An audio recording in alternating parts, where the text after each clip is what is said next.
So around the 30s, when this was a regular railway station, there were plans to have this incorporated into the London Underground network. Now where I am is the former Crouch End railway station. I wonder what it would be like if it was still in use today. So if you look over here, you get a great vantage point of Blackfriars, and this right here is a former Camberwell Station. Shattered, absolutely shattered. Underground.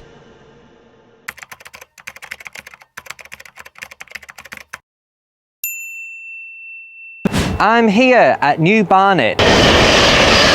And yes, that was a Thameslink train. In this video today, we're covering the section from here over to Streatham. It is quite a long way to run. All right, so let's get cracking with day 2 of running Thameslink, but day 49 of Runderground. OAKLEIGH Park.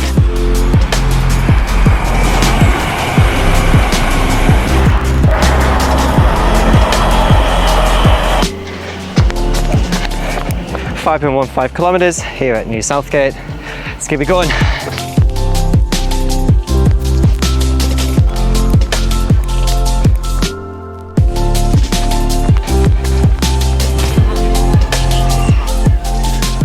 So just behind me is Alexandra Palace railway station, or rather the former railway station.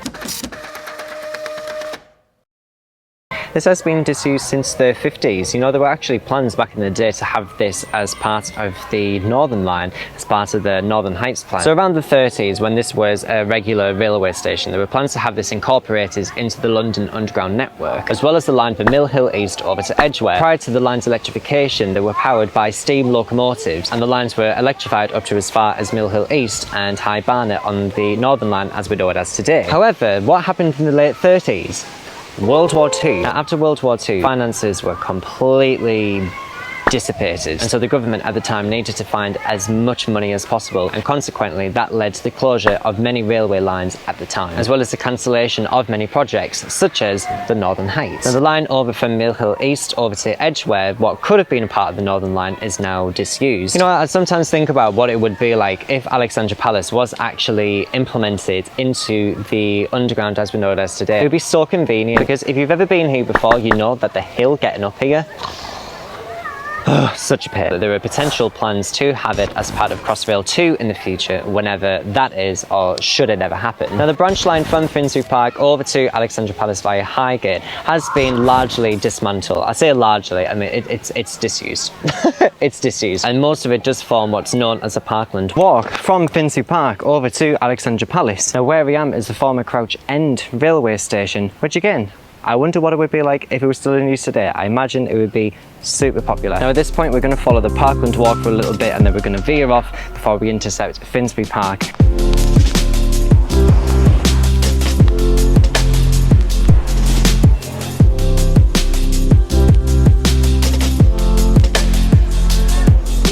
I recently left St Pancras International. I also just recently passed the former Thameslink station at King's Cross. Now it is sometimes used as an entrance to get to the Underground, but in terms of it being an actual Thameslink entrance, Thameslink it is no more. If you do ever get the Thameslink train and you travel in between St Pancras and Farringdon, look out the window because you can see the old station. It's quite fascinating.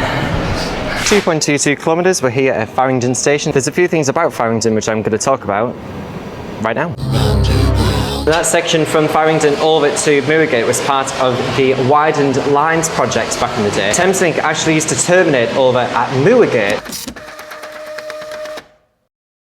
Now I think it was since 2009 Thameslink services had stopped serving the branch from Farringdon over to Moorgate, and the lines are currently disused. I say currently because sometime in the very near future those are going to be used as sidings for the London Underground, in particular for the Hammersmith and City and Circle lines. I believe at some point it's going to tie into the night tube, but don't quote me on that, I don't fully know. At this point we're going to get to City Thameslink Station, but just before that we're going to get to yet another former station. We're going to be having a look at what was Holborn Viaduct, which is where I'm running right now. You can actually, if you look at this building here, if you look back to older photos of this place, you can see where the former platforms used to be. It just feels very weird to be standing where a station once stood. But anyway, we've recently passed City Thameslink station, regardless of like Holborn Viaduct and everything. I wanted to bring you to this little spot here because if you look over here, you get a great vantage point of Thameslink trains going in and out of Blackfriars. Speaking of Blackfriars, I believe that it's the only station that lies directly above a river, at least in the UK.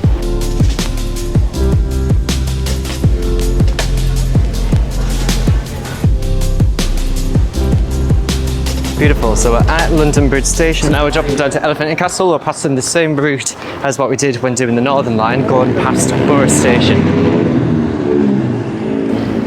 So we're here at Elephant and Castle Station where I think it was like last week, there was a huge fire that broke out just there. Now, I'm not going to include any footage of the fire because no. It's also worth noting the elephant that was on top of the shopping centre, the Elephant and Castle, I don't know, emblem, has been moved to atop of here where it's Castle Square. So from here we're dropping over to Loughborough Junction now. But before we get there, there are a couple of things to spot along the way.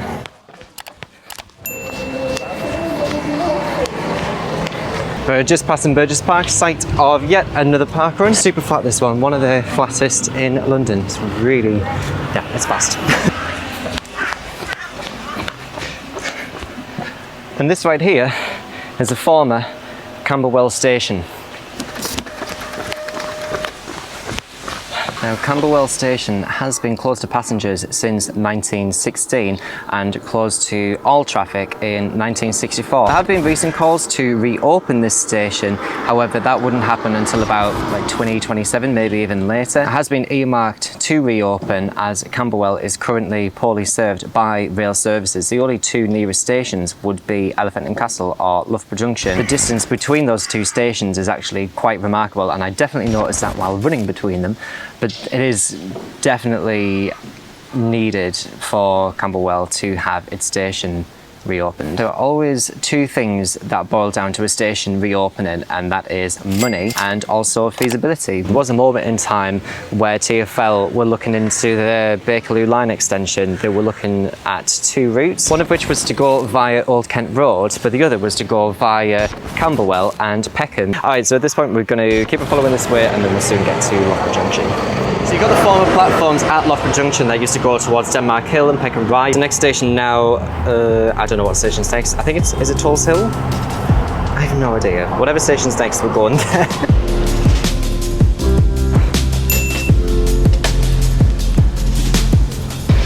So here we are at Tulse Hill. So we've got one station left. We've got Streatham, and then that is this route of Thameslink completed. Let's get over to Streatham. Oh my god!